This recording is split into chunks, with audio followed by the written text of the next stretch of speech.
출애굽기 20장 3절 말씀 한 절만 같이 읽어보겠습니다. 시작. 너는 나 외에는 다른 신들을 내게 두지 말라. 아멘. 이 시간 십계명 강의 8번째 시간으로서 제1계명 강의 3번째 시간입니다.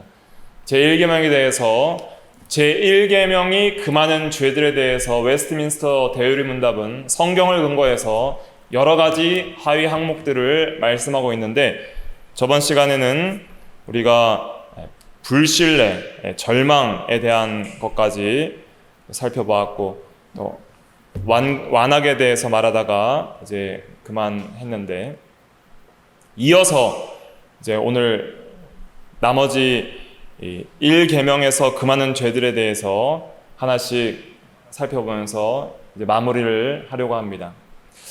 대의문답에서 1계명이 금하는 죄들에 대해서 또 무엇을 말하고 있냐면 완악함, 완고함에 대해서도 1계명이 범하는 죄라고 말을 하고 있습니다. 완악함, 완고함이라는 것은 어떤 의미냐면 너무 단단한 바위와 같아서 교정받을 수 없는 상태를 가리킵니다. 하나님께서 말씀을 주시고 하나님이 심판을 하시고 또 여러 가지 깨닫게 하는 그런 은혜들을 주시고 여러 가지 고통과 재앙을 주실 때에도 전혀 변함 없이 완악하게 나아가는 상태, 교정받을 수 없는 상태, 그런 것이 1계명을 범하는 죄입니다. 하나님 앞에서 살지 않는 죄이고, 또 나 외에는 다른 신을 내게 두지 말라 했는데, 하나님께 반응하지 못하는 상태, 하나님 앞에서 살지 못하는 상태, 하나님의 말씀을 듣고 순종하지 못하는 그런 부드럽고 겸손한 상태가 아닌 것이 완악하고 완고한 상태입니다. 그래서 이 완악한 사람의 특징은 번창하고 잘 될 때 하나님을 잊어버립니다. 하나님에게 감사치도 않고 하나님께 영광을 돌리지도 않습니다. 그리고 재앙과 고통의 순간에는 불신앙으로 하나님을 대적하고 원망불평하며 하나님께 도전하는 그러한 사람이 바로 완고한 사람이라 할 수 있겠습니다. 그래서 불신자는 완고할 수밖에 없고, 또 신자의 경우라 할지라도 영적으로 완전히 잠자는 상태가 되어서 옛사람으로 살아갈 때 이 완악한 마음으로 살 수 있다는 것을 깨달아야 됩니다. 그래서 예레미야 시대 때 이스라엘 유다 백성들이 바벨론 포로 잡혀가기 직전에 그들의 죄악이 가득 찼을 때에 그들이 이런 완고한 마음들을 가졌는데, 예레미야 5장 3절에 보면 이런 말씀이 있습니다. 주께서 그들을 치셨을지라도 그들이 아픈 줄을 알지 못하며 그들을 멸하셨을지라도 그들이 징계를 받지 아니하고 그들의 얼굴을 바위보다 굳게 하여 돌아오기를 싫어하므로, 그들의 얼굴을 바위보다 굳게 하여 돌아오기를 싫어했다 그랬습니다. 그래서 하나님께서 징계하고 치시고 아프게 하셨으면 어떤 반응이 있고 교정이 있고 변화가 있어야 되는데, 얼굴을 바위보다 단단하고 굳게 해서 하나님께 회개하고 돌아오기를 아예 싫어했다 그랬습니다. 그것이 하나님의 백성, 유다 백성의 상태였다는 거예요. 그러니까 오늘날도 우리 성도들도 완고해질 수 있다는 것을 깨닫고, 그것이 1계명을 범하는 죄인 줄을 깨닫고 우리가 항상 겸손하며 옥토와 같은 마음, 살과 같은 겸손한 부드러운 마음들을 가져야 됩니다. 완고함과 관련된 것이 또 계속 이어서 심판에 대한 무감각, 또 마음의 강팍, 이런 것들과 이제 비슷한 죄로 나타나는데, 특별히 또 대의문답에서는 심판에 대한 무감각도 죄라고 말을 하고 있습니다. 심판에 대한 무감각은 무엇이냐면, 특별히 인생에 있어서 고통과 재앙의 순간에 그것이 하나님의 손길임을 인식하지 못하는 거예요. 그냥 어떤 안 좋은 일이 있거나 불행한 일이 있을 때에는 운이 없다, 혹은 재수가 없다, 이런 말을 하는 것이죠. 재수라는 것은 재물 재자에 또 운수 운자입니다. 그래서 돈을 많이 벌면 좋은 일이 일어나잖아요. 그래서 재수가 좋다는 것은 돈을 많이 버는 일이나 또 좋은 일이 일어날 때에 재수가 좋다. 또 안 좋은 일이 일어날 때 보통 한국에서는 재수가 없다. 또 운이 없다. 이런 말을 씁니다. 그런데 성도들은 그런 말을 쓰면 안 됩니다. 어떤 불행이 있을 때에는 그것이 하나님께서 허락한 것인 줄 알고, 특별히 하나님의 징계일 수도 있고, 또 하나님이 연단을 위해서 우리에게 어느 정도 불행을 허락하시는 거예요. 우리에게 악이 있는 것은 하나님이 악하셔서가 아니라 우리 인간 자체가 타락해서 악하고, 또 세상이 악하기 때문에, 또 악한 마귀의 역사가 있기 때문에 그런 악들이 있는 것인데, 그런 악들도 하나님께서 허용적으로 허락하시면 우리에게 또 악한 일들이 있는 것입니다. 하나님이 악으로 시험하시는 분이 아니고 악한 분이 아니고 항상 모든 것이 선을 위해서 우리에게 주어집니다. 특별히 성도에게 고난과 고생은 믿음으로 그것을 받아들일 때에는 우리의 옛사람이 죽어지고 죄성이 깨어져 나가고 완악했던 마음이 깨어져 나가서 회개할 수 있는 기회가 되고, 또 인내하고 연단하여 하나님의 사람으로 온전케 되는 그런 유익이 됩니다. 그래서 우리의 성도들에게는 불행도 곧 선이에요. 그렇게 믿는 것이 신앙입니다. 그런데 또 불행한 일이 있거나 고통과 어려운 일이 있을 때 혹시 내가 하나님께 지은 죄가 없는가, 온전히 하나님 앞에 바로 살지 못하는가를 또 돌이켜보는 그런 영적인 민감함이 있어야 됩니다. 그런데 심판에 대한 무감각이라는 것은 이미 하나님을 섬기지 않는다는 뜻입니다. 나 외에 다른 신을 내게 두지 말라. 이 말은 나 외에는 내 앞에 다른 신을 내게 두지 말라. 이런 의미도 있다고 그랬죠? 근데 하나님 앞에서 살지 않으니까 모든 것이 하나님 앞에서 해석되지 않는 거예요. 하나님께서 나에게 이런 일들을 허락하시고 또 하나님께서 징계하신다 하는 그러한 영적 민감함이 없으니까 심판에 대해서도 무감각합니다. 그래서 눈이 먼 사람은 빛을 보지 못하죠. 또 귀가 먹은 사람은 큰 소리도 듣지 못하죠.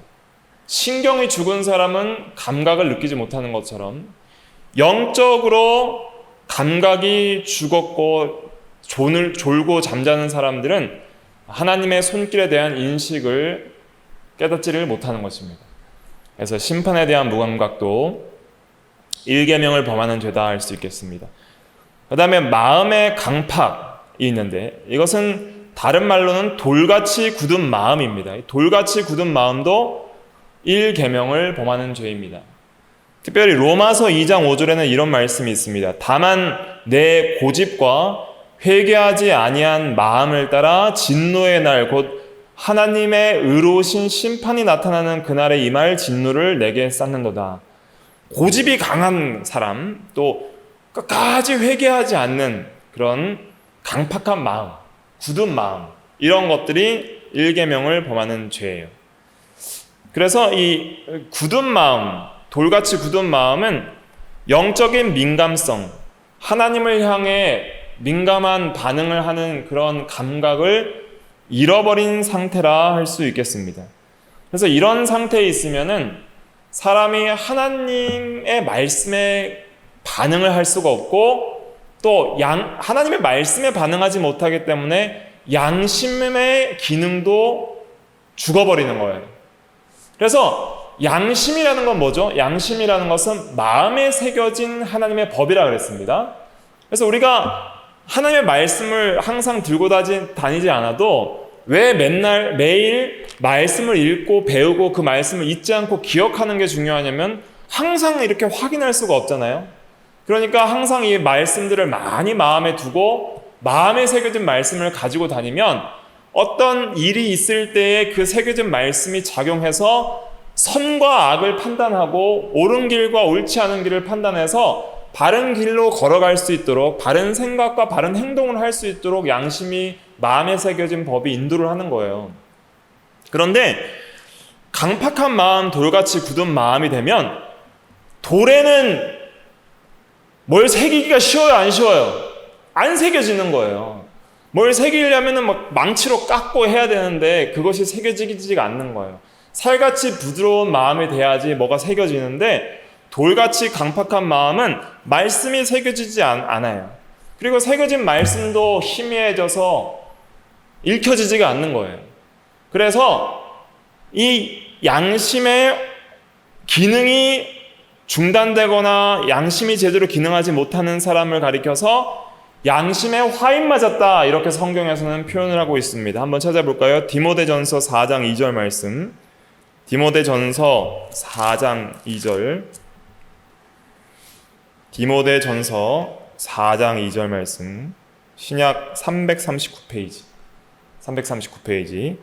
4장 2절 같이 읽어볼게요. 시작. 자기 양심이 화인을 맞아서 외식함으로 거짓말하는 자들이라. 여기서 양심이 화인을 맞았다는 말, 화인이 뭐냐면 불도장입니다. 불화자의 도장인자예요. 그래서 옛날에 노예들은 자기 주인의 이름을 뭘로 새겼냐면 불도장으로 새겼습니다. 철에 주인의 이름을 새긴 다음에 불로 달구어서 그 불로 달구어진 철 도장을 그 노예의 몸에 새겨버리는 거예요. 그러면 살이 타면서 어떻게 돼요? 그 도장이 새겨지겠죠. 그런데 그렇게 화인을 맞은 살은 신경이 죽어서 감각이 사라집니다.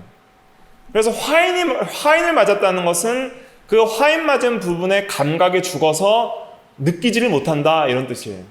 그러니까 양심의 화인을 맞았다는 것은 이제 양심이 작용을 한다는 거예요, 안 한다는 거예요? 작용을 안 한다는 거예요. 감각이 죽어버렸다는 거예요. 양심의 감각이 죽어서 양심이 작용을 안 한다는 뜻입니다. 그래서 이러한 사람들은 말씀을 듣고 배워도 그 말씀에 대해서 전혀 회개하거나 믿거나 또 순종하거나 하는 반응들을 상실하고, 그리고 말씀들을 잊어버리면서 자기 소위에 오른 대로 살아가게 되는 것입니다. 그래서 이런 사람들, 마음에 강팍한 사람들의 특징은 뭐냐면 하나님에 대해서 죽어있기 때문에 하나님에 대해서 무관심해요. 하나님에 대해서 관심이 없어요. 그러니까 너는 나 외에는 다른 신을 내게 두지 말라 하는 것은 하나님만 관심을 가지고 가장 사랑하라, 이런 뜻인데 하나님께 관심이 없으니까 1계명을 범하는 죄예요. 그러니까 우리는 어떻게 살아야 되는가? 하나님을 가장 귀하게 여기고 항상 매일의 삶 속에서 하나님 안에서 생각하고 행동하고, 또 하나님과의 관계와 하나님과의 교제와 하나님을 영원토록 즐거워하고 하나님과의 사귐이 깊어지고 하나님께 기도하며 기도에 관심을 가지고 말씀을 읽고 말씀을 깨닫는 데 관심을 가지는 것이, 그것이 부드러운 마음이요 1계명을 순종하는 마음입니다. 그래서 이것은 하나님의 은혜로 되는 거예요. 하나님께서 우리에게 새 마음을 주셔야 됩니다. 모든 인간은 태어날 때부터 돌 같은 마음을 가지고 태어나요. 그런데 중생이란 건 뭐냐면 예수 그리스도를 믿고 구원받은 성도들의 특징은 뭐냐면 돌 같은 마음이 변화하여서 살 같은 마음이 되고 굳은 마음이 제거되고 부드러운 마음을 갖는 거예요. 그것이 에스겔 36장 26절 말씀에 나와 있습니다. 에스겔 한번 찾아볼까요? 구약성경 에스겔 36장, 구약성경 1209페이지입니다. 구약성경 1209페이지 다 찾아보세요. 1209페이지 에스겔 36장 우리 25절부터 28절까지 읽어볼게요. 36장 25절부터 28절까지 읽어볼게요. 시작. 맑은 물을 너희에게 뿌려서 너희로 정결하게 하되 곧 너희 모든 더러운 것에서와 모든 우상 숭배에서 너희를 정결하게 할 것이며, 또 새 영을 너희 속에 두고 새 마음을 너희에게 주되 너희 육신에서 굳은 마음을 제거하고 부드러운 마음을 줄 것이며, 또 내 영을 너희 속에 두어 너희로 내 율례를 행하게 하리니 너희가 내 규례를 지켜 행할지라. 내가 너희 조상들에게 준 땅에서 너희가 거주하면서 내 백성이 되고 나는 너의 하나님이 되리라. 아멘. 그래서 맑은 물을 뿌려서 정결케 하듯이 그리스도의 보혈의 피에 그 말씀이, 그 복음의 말씀이 우리를 죄에서 깨끗하게 하고 모든 더러운 것은 죄를 상징하는 거예요. 모든 영육의 죄와 우상 숭배에서 정결하게 해서 모든 완악한 우상 숭배의 마음을 깨끗하게 하고, 그 다음에 새 영을 너희에게 두어서 성령을 주셔서 우리에게 뭘 줘요? 새 마음을 주시는데, 이 새 마음은 전에 없던 마음, 새로 창조된 마음, 새 사람의 마음이에요. 전에 없던 마음이에요. 이제 하나님을 향해서 살아난 마음이에요. 이제는 굳은 마음, 완악한 마음, 돌같이 굳은 마음들이 제거되고 부드러운 마음, 살과 같은 마음을 줄 것이며, 그래서 그런 마음으로 어떻게 해요? 내 율례를 행하며 규례를 지켜 행할지라. 이렇게 한마디로 하나님의 계명을 지켜 행할 수 있다는 거예요. 부드러운 마음이 들 때야 비로소 십계명을 지켜서 행할 수 있다. 그래서 이제는 우리가 전에는 하나님을 향해서 죽어있던 자였지만은 그 그리스도의 십자가의 복음의 능력이 우리로 하여금 하나님을 향해서 부드러운 마음, 또 살과 같은 마음들이 되어서 이제 하나님의 말씀에 반응하며 살아갈 수 있게 하였습니다. 그래서 매일매일 우리가 새롭게 돼야 됩니다. 날마다 예수 그리스도의 십자가의 보혈의 피를 의지해서 날마다 정결케 되는 은혜의 역사가 있고, 날마다 회개하고 날마다 믿고 날마다 말씀을 읽고 날마다 기도할 때에 비로소 더욱 새 마음으로 살아갈 수 있어요. 근데 새 마음을 받은 사람이 새 마음으로 살지 않고 계속 새 마음으로 살도록 하는 은혜의 수단들인 말씀과 기도를 떠나게 되고 하나님을 마음에 두지 않게 되면 점점 내 마음이 구원받은 성도들도 굳어져 가는 것을 보게 될 것입니다. 그럼 굳어져 가면 좋아요, 안 좋아요? 성도는 굳어져 가는 게 괴로운 거예요. 불신자는 굳어져 가는 것이 괴롭지가 않아요. 원래 굳어 있기 때문에, 새 마음이 없기 때문에. 근데 신자는 새 마음이 있기 때문에 굳어지면 괴로운 거예요. 그러니까 즉시 돌이키는 게 사는 길입니다. 그러면 성경을 통해서 영적인 상태가 완전히 굳어진 불신자의 대표는 누가 있냐면 바로왕이 있습니다. 바로왕은 애굽의 왕으로서 10가지 재앙을 하나님께서 내릴 때에 재앙을 내릴 때마다 회개하고 돌이켜야 되는데 더욱 강팍해져서 이스라엘 백성들을 괴롭게 하고 하나님의 말씀을 대적했습니다. 그래서 이스라엘 백성들을 보내라 할 때에 이제 마지막 10번째 재앙인 장자의 재앙을 통해서 이스라엘 백성들을 보냈지만은, 그러나 보낸 후에도 마음이 바뀌어서 홍해까지 추격하다가 이제 애굽 군사들이 하나님의 심판으로 전멸하게 되는 그런 일이 출애굽기에 기록이 되어 있습니다. 그래서 우리가 완악하고 심판에 대하여 무감각하고 돌같이 굳은 마음을 가지는 것, 이런 것들을 우리가 회개하고, 이런 것들로부터 우리가 새롭게 될 수 있는 유일한 방법은 예수 그리스도의 피를 의지하는 거예요. 물로 우리의 마음이 정결하고 더러운 것에서부터 우상 숭배에서부터 정결하게 할 것이라 했잖아요. 그 물은 그리스도의 피로 죄를 씻는, 그런 더러운 것을 씻는 그리스도의 보혈을 상징하는 거예요. 우리가 더러운 것을 씻는 것은 물로 씻잖아요. 맑은 물로 씻어요. 그것처럼 그리스도의 피는 우리의 영혼에, 우리의 온갖 마음에 죄를 씻게 하는 그런 물과 같은 것입니다. 그래서 우리가 그리스도의 피를 날마다 의지하고 십자가를 바라보고 또 말씀과 기도에 전념해야 될 이유가 여기에 있는 것입니다. 또 대요리문답에서 나오는 1계명을 범한 죄에는 교만이 있습니다. 우리가 정말 중요하게 생각해야 될 것은 교만입니다. 모든 죄의 시작은 사실은 1계명을 범하는 죄에서 시작이 되는데, 그 죄의 근본은 또 교만이라는 단어로 표현할 수 있습니다. 모든 죄의 근본은 교만이라고도 말을 할 수가 있습니다. 그래서 성경은 교만에 대해서 정죄하고 있습니다. 잠언 18장 12절에 보면 사람의 마음의 교만은 멸망의 선봉이요 겸손은 존귀의 길잡이라 그랬습니다.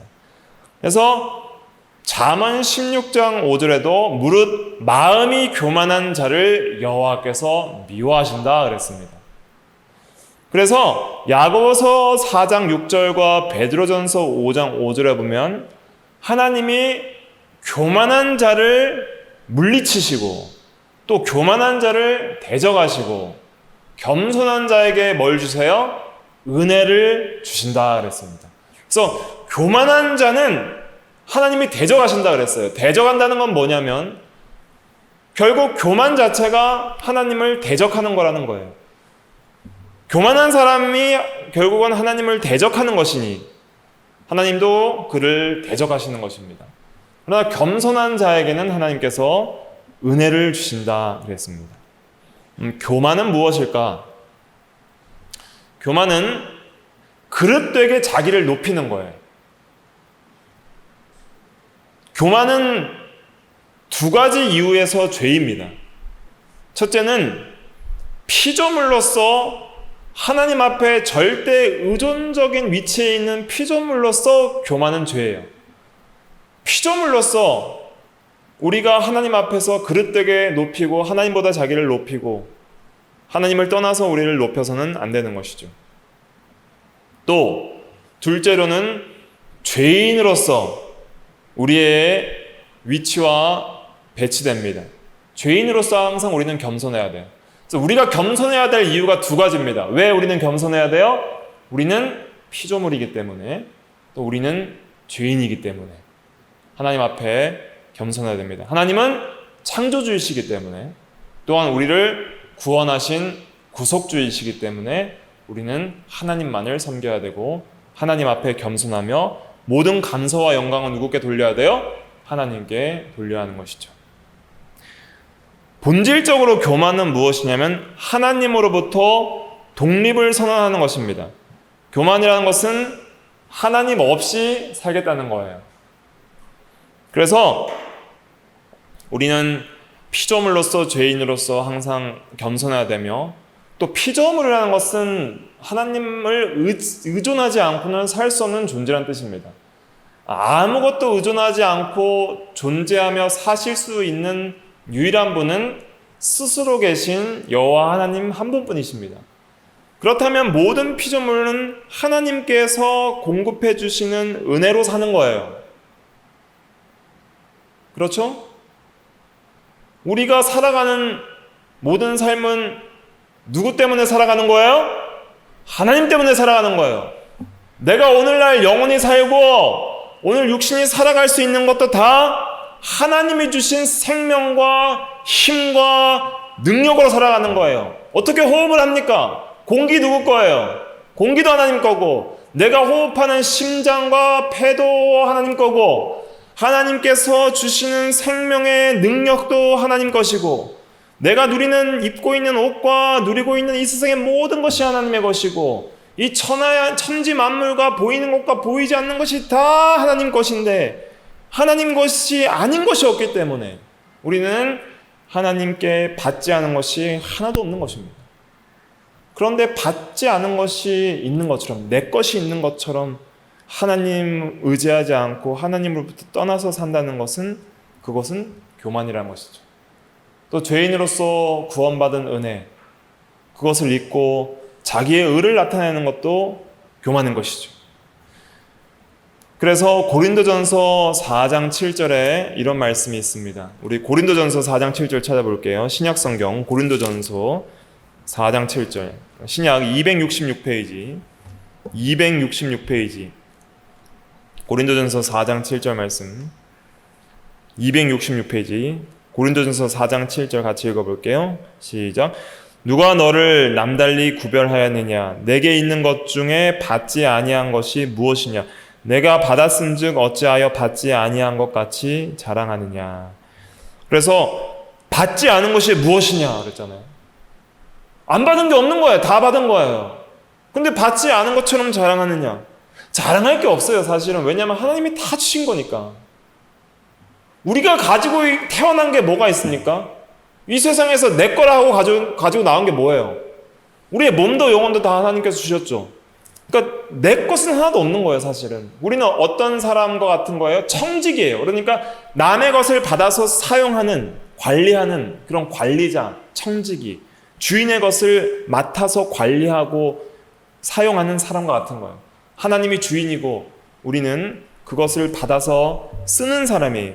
그렇기 때문에 우리는 항상 하나님께 감사하며 하나님을 의지하며 하나님을 사랑하며 하나님 앞에서 다른 신을 섬기지 말며 살아야 하는 것이죠.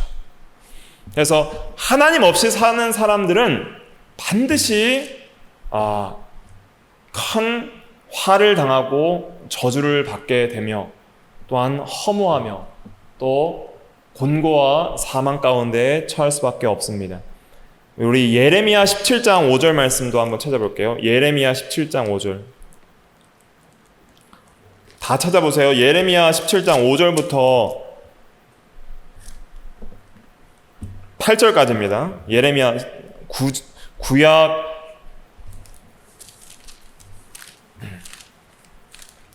성경 예레미야 17장 5절, 구약 1078페이지. 구약 1078페이지입니다. 구약 1078페이지.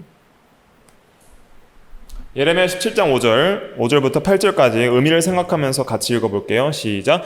여호와께서 이와 같이 말씀하시니라. 무릇 사람을 믿으며 육신으로 그의 힘을 삼고 마음이 여호와에게서 떠난 그 사람은 저주를 받을 것이라. 그는 사막의 떨기나무 같아서 좋은 일이 오는 것을 보지 못하고 광야 간조한 곳, 건건한 땅, 사람이 살지 않는 땅에 살리라. 그러나 무릇 여호와를 의지하며 여호와를 의뢰하는 그 사람은 복을 받을 것이라. 그는 물가에 심어진 나무가 그 뿌리를 강변에 뻗치고 더위가 올지라도 두려워하지 아니하며 그 잎이 청청하며 가무는 해에도 걱정이 없고 결실이 그치지 아니함 같으리라. 아멘. 그래서 무릇 사람을 믿으며 육신으로 그의 힘을 삼고 나의 육신, 건강함, 나의 재력, 또 나의 실력, 또 나의 지식, 또 나의 어떤 능력들, 그런 걸로 세상에 힘을 삼고 다른 사람을 억누르며 다른 사람 위에 자기를 높이며 하나님께 영광을 돌리지 않으며 마음이 여호와께 떠난 그 사람은 저주를 받을 것이라 그랬습니다. 그러니까 모든 것의 근원을 떠났는데 하나님은 모든 것의 근원이에요. 모든 기쁨의 근원도 되시고 행복의 근원도 되시고 생명과 선과 모든 좋은 것과 힘과 능력과 모든 만물의 근원이시고 창조주신데 그분을 떠나서 우리가 사실은 뭘 할 수 있겠어요? 믿음으로 잘 생각해보면 하나님을 떠나면 망하는 길밖에 없는 거예요. 근데 사람들은 내 스스로 뭔가를 할 수 있다. 자기의 힘으로 뭔가를 할 수 있다. 자기를 믿고 사는 그런 시대가 되었잖아요. 그러니까 우리가 그런 것은 1계명을 범하는 것이다. 대요리 문답에서도 지적을 하고 있지만 성경 전체가 그것을 지적하고 있습니다. 그래서 교만하면 반드시 망합니다. 왜냐하면 하나님을 대적하는 것이기 때문에. 교만은 뭐의 선봉이에요? 멸망의 선봉이라 했어요. 패망의 선봉. 그러니까 진리는 진리기 때문에 반드시 교만하면 망합니다. 그러나 겸손하면 하나님께서 은혜를 주시고 존귀케 해주십니다. 그래서 우리가 하나님 앞에서도 겸손하고 또 사람 앞에서도 겸손해야 됩니다. 남을 나보다 낮게 여기고 남 위에 자기를 높이지 않고 스스로 자랑하지 않고 칭찬은 자기가 하는 게 아니라 그랬어요. 잠언에 보면 칭찬은 자기 입으로 하는 것이 아니라 다른 사람이 칭찬하더라도 그것을 너무 우쭐대면 안 되고 또 모든 영광을 하나님께 돌리면서 또 겸손해야지 마땅한 것이죠. 그래서 사도 바울처럼 나의 나된 것은 오직 하나님의 은혜로 된 것이라. 내가 모든 사도보다 더 많이 수고하였지만은 이것은 내가 한 것이 아니라 나와 함께 하신 하나님의 은혜로 한 것이다 라고 고린도전서 15장에서도 고백을 하듯이 우리도 그렇게 겸손한 우리가 다 돼야 되겠습니다. 또 대요리 문답에서 이제 1계명을 범한 죄로 지적하는 것이 이제 육에 속한 안일감이에요. 육에 속한 안일감. 그래서 교만하면 또 이런 안일감도 쉽게 가질 수 있는데 이 육에 속한 안일감은 뭐냐면 아무런 근거도 없이 그냥 잘 될 거야 하는 거. 세상 사람들도 잘 될 거야. 근거도 없는데 앞으로 인생 잘 될 거야. 아니 앞으로 너의 인생 잘 될 거야, 잘 되길 원해, 그렇게 말하는 거 있잖아요. 아무 근거도 없는 거예요. 잘 될 근거도 없는데 그냥 평안할 거야, 평안할 거야, 안전할 거야, 그렇게 그냥 막연하게 바라면서 그렇게 말하는 것도 이것은 일계명을 범하는 죄입니다. 그러니까 육신에 속한 안일감은 하나님 없이 스스로 그냥 가지는 그런 육신의 방심이요, 그런 안일감이에요. 그러니까 우리 그리스도인이 가져야 되는 것은 뭐예요? 하나님 안에서의 평강이에요. 성경은 평강에 대해서 말하고 세상이 줄 수 없는 평안에 대해서 말해요. 구원받은 평강, 하나님 아버지가 함께 하시는 자녀로서의 느끼는 평강. 항상 아버지가 계시고 아버지가 우리를 불꽃 같은 눈동자를 보시고 입을 것과 먹을 것과 마실 것과 필요한 모든 것을 아시고 우리의 필요를 공급해 주시는 아버지, 일용할 양식을 주시는 아버지 안에서, 하나님 안에서, 하나님 앞에서의 안일감이 아니라 아무런 근거도 없이 하나님 없이 그냥 스스로 하나님을 떠나 살면서 하나님의 계명을 지키지도 않으면서 하나님 앞에 살지도 않으면서 하나님께 기도하지도 않으면서 그냥 좋다, 평안하다 하는 것도 일계명을 범하는 죄입니다. 그런 죄를 지은 것이 이제 바벨론 포로 잡혀가기 전에 이스라엘 백성이에요.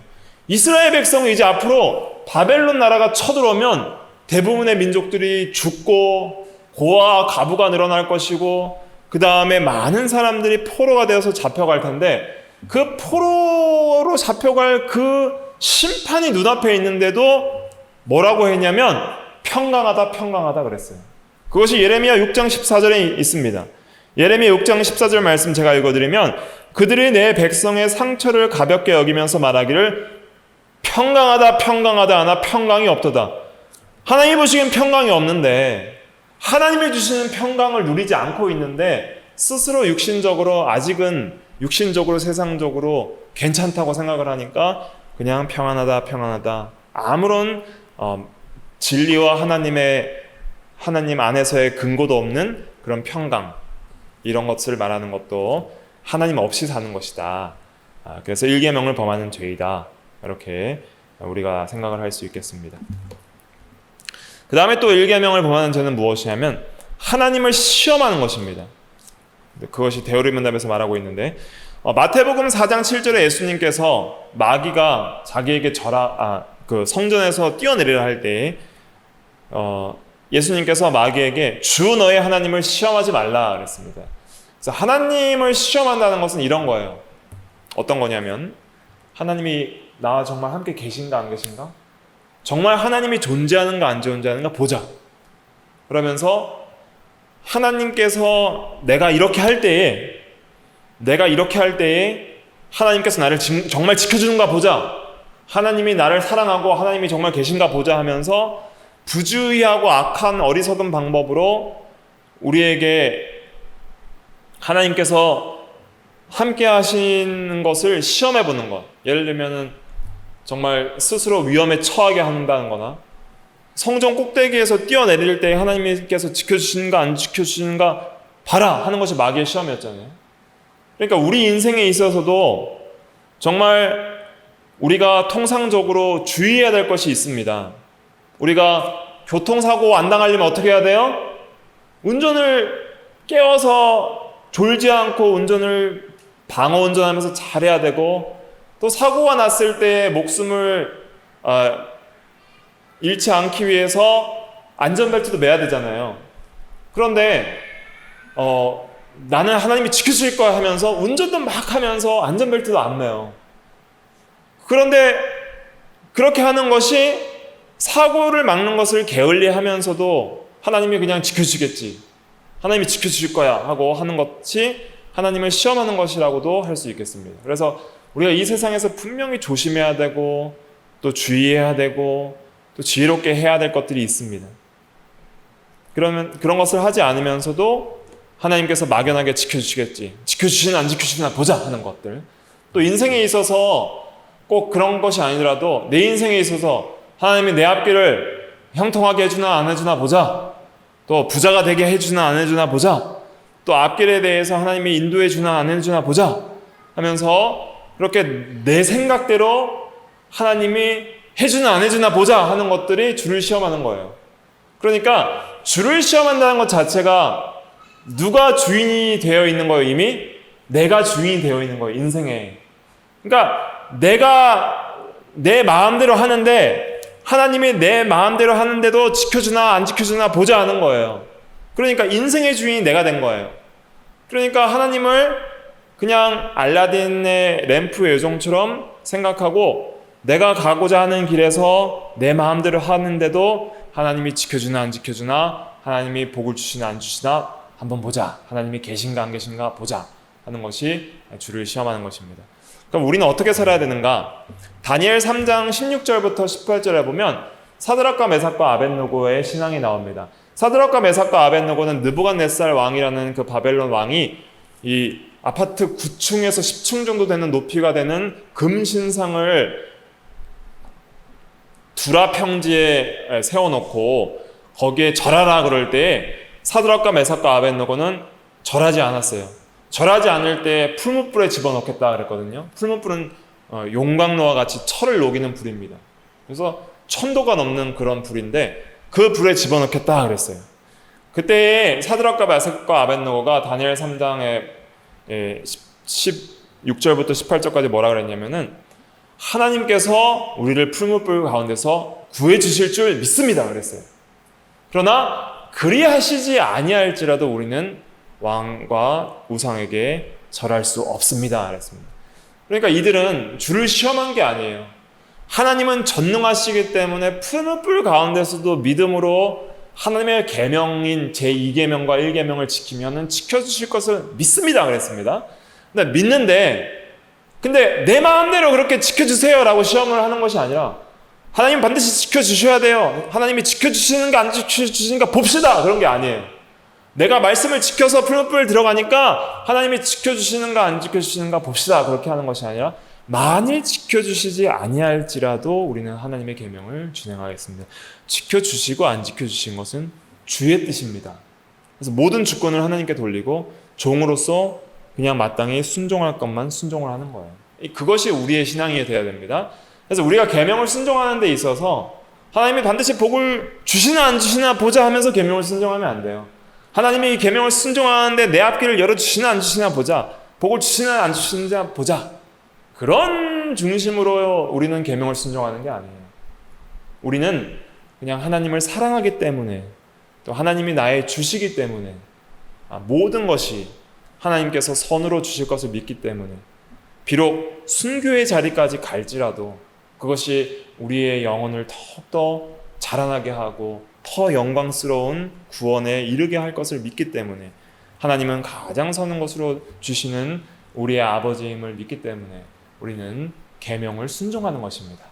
그래서 우리가 하나님의 계명을 순종할 때 주의할 것이 있어요. 하나님을 시험하지 마십시오. 하나님이 정말 살아계신가 안 계시나 보자. 하나님의 계명을 순종할 때 복 주시나 안 주시나 보자. 하나님은 복을 주세요. 계명을 순종하면 은혜를 주세요. 근데 내 생각에는 그게 내가 좋아하는 복이 아닐 때는 복이라고 느껴지지를 않는 거예요. 그러니까 하나님은 안 계신다. 하나님은 나를 미워하신다. 하나님은 나를 사랑하지 않는다. 하나님은 나와 함께하지 않는구나 라고 그렇게 우리가 오해하고 또 믿지 못할 수가 있는 것입니다. 그러나 우리는 항상 겸손해야 됩니다. 왜냐하면 우리가 생각하지 못하고 깨닫지 못하는 하나님의 은혜의 수준들이 있어요. 하나님은 우리 가장 좋은 것으로 주시는데 우리는 깨닫지를 못해요. 어린아이들을 보면 알 수 있어요. 제가 우리 딸과 아들을 키울 때에도 또 우리 아내가 이렇게 할 때에도 아이들에게 가장 좋은 걸 주길 원하죠. 부모는 가장 좋은 걸 주고 아이들에게 건강한 걸 주고 아이들에게 좋은 유익이 되는 걸 주길 원하는데 아이들은 그걸 싫다는 거예요. 해가 되고 이빨 썩는 음식 좋아하고 또 눈 나빠지는 텔레비전 좋아하고 그런 것들을 오래 보기를 좋아하고 더 좋은 것, 또 건강한 음식을 주고 해도 아직은 그것을 받아들일 수준이 안 될 때에는 그것이 싫다고 하는 거예요. 그러니까 우리도 그렇습니다. 우리가 신앙에 자라나면 이게 우리에게 영적으로 건강한 거였구나 하는 것을 깨닫게 되는 거예요. 이게 정말 유익이었구나. 하나님이 정말 복으로 주셨던 게 맞았구나.